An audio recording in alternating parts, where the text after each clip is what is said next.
My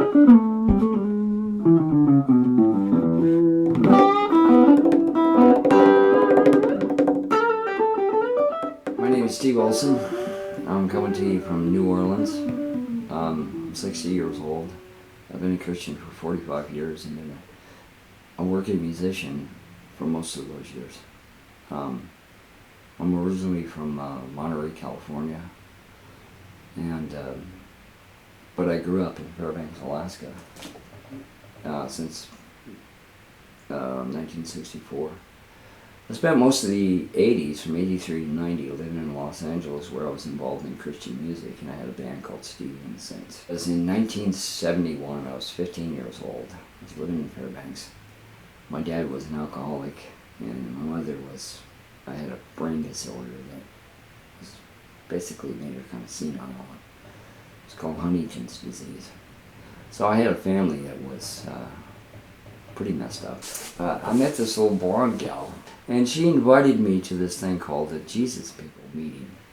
In 1970, probably 1969, there was a revival that started in Southern California among a lot of the hippies. And a bunch of them became born-again, spirit-filled believers. And it worked its way up the West Coast all the way to Fairbanks. I had no culture in the church at all. No part of God was ever in my life, period. But the moment I walked in there, I felt something. I felt the love of God. And through the process of that night, I just wanted to go back and continue. Well, the weeks that followed changed everything about me. And that was a defining moment in my life. It seems like God opens up the heavens to me for a minute and shows me something about where I'm supposed to go. And I was at church one day, and that happened, and I saw myself on stage playing the guitar. So that gave birth to this. It's been the two common things in my life for 45 years: God and the guitar.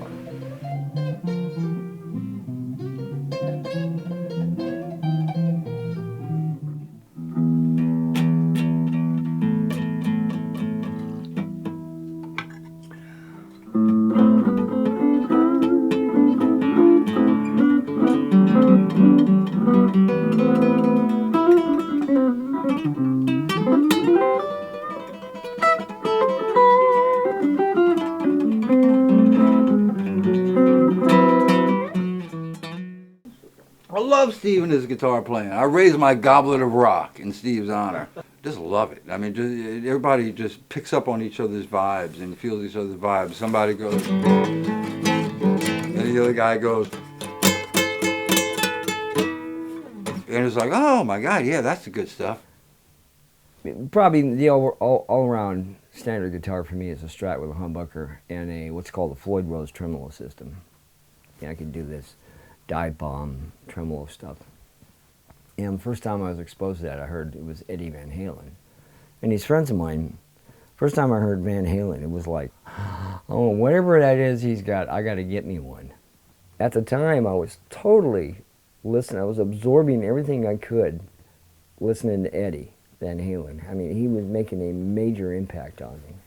In 1978, I read an article in Guitar Player magazine about this school called Guitar Institute of Technology. And I remember thinking then, man, I said, dude, I'd sure like to go to that.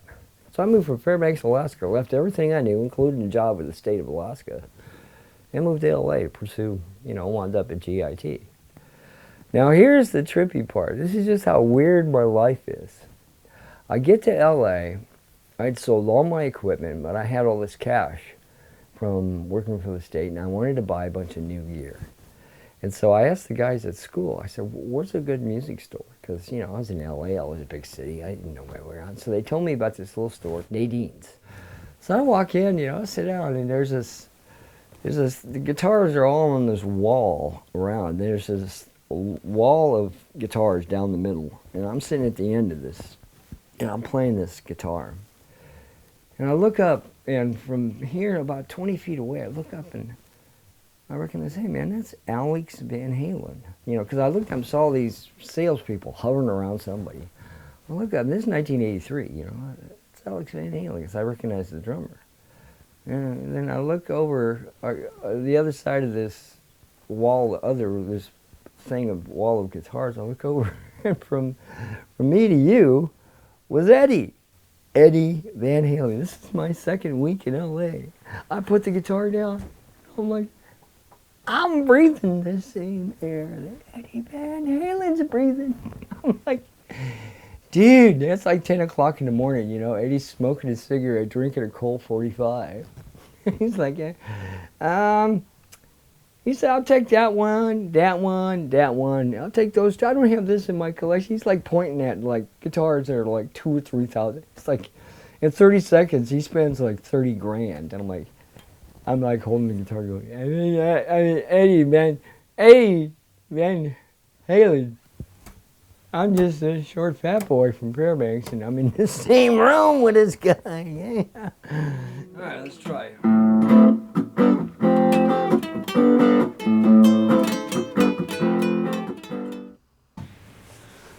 So I got out of GIT and I was living there in LA, and I was going to this cool little church called the Household of Faith, and I started playing for the church, you know, playing church on Sunday. And they had like a piano player, a drummer, and me, you know. But I had got out of school and I played in a couple Christian bands, but most of them just kind of stank. And I went, these guys ain't got nothing really going on. And I started to write songs at the time. I'd always written songs. There's two things that happened to me when I got saved. I started writing songs, and I immediately was led to playing lead guitar. And I really committed myself to being absolutely excellent at it as best I could.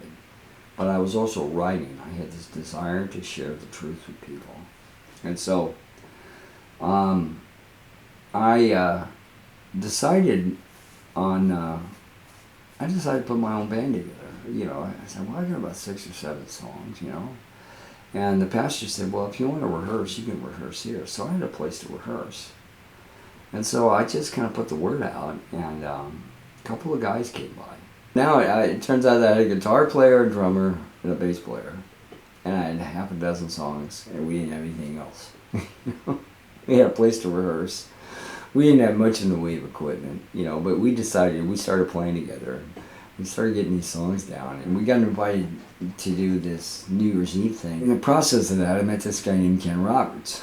Well, unbeknownst to me, Ken was a producer, music producer, and you know, kind of a dude with an attitude. You know, he had a leather jacket, and he was wearing a British flag, like a do-rag on his head, you know, because he was way into British music, and I'm like, okay, cool. Ken and I, you know, we ended up inking a deal with his record label. And Ken had nothing, man. He was like, you know, he's working out of the garage. He had some equipment, and he had some connections. But we ended up doing that first album, you know, Stevie and the Saints. At 60, I look back then and I'm thinking, okay, man, this is cool. How many guys have something like this, you know? I mean, you know, I did a pretty gutsy thing, you know. I used to play with this buddy of mine named Paul. And when he heard that I had left Alaska and moved to L.A., he paid me a compliment. He said, dude, that was one of the gutsiest things I ever heard anybody. I was working for the state of Alaska. I could have stayed there my entire life. I had a ton of security. I had a good paying job. I was newly married. Most average cats would have said, okay. Me, I pulled the plug, moved to L.A., you know, took a big chance on chasing my dreams.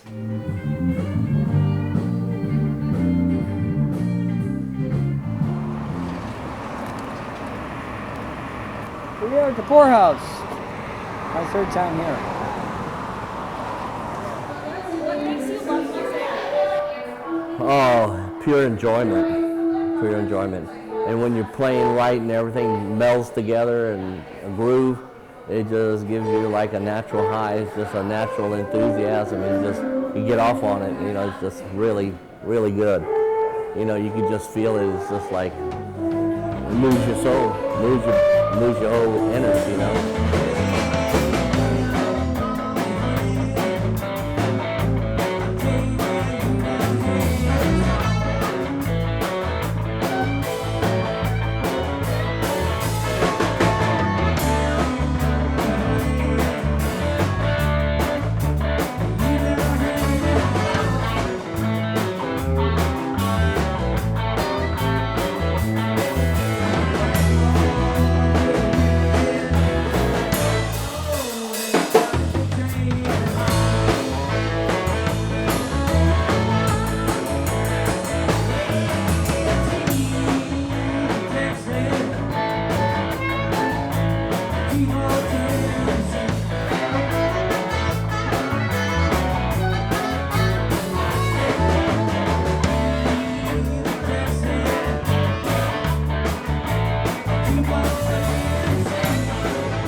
strange thing happened to me, you know, probably for the last, it's got to be probably 8 or 10 years, you know.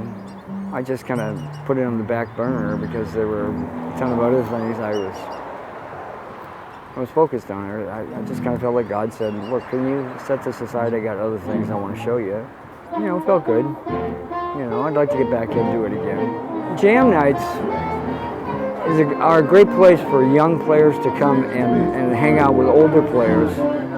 But it's really a good place for an established musician, a guy like me. And this is pretty much typical to what a blues jam is, you know, this kind of music. Plus it's the blue, you know, trends come and go, man, but the blues is always going to be there. It's like country music, you know, tastes change in the population, but people will always go back to the blues, to country, to jazz. They'll always go back to the real good stuff, you know. So, I'm fairly happy. Got in the mood for a hot dog. Maybe a glass of wine, or both.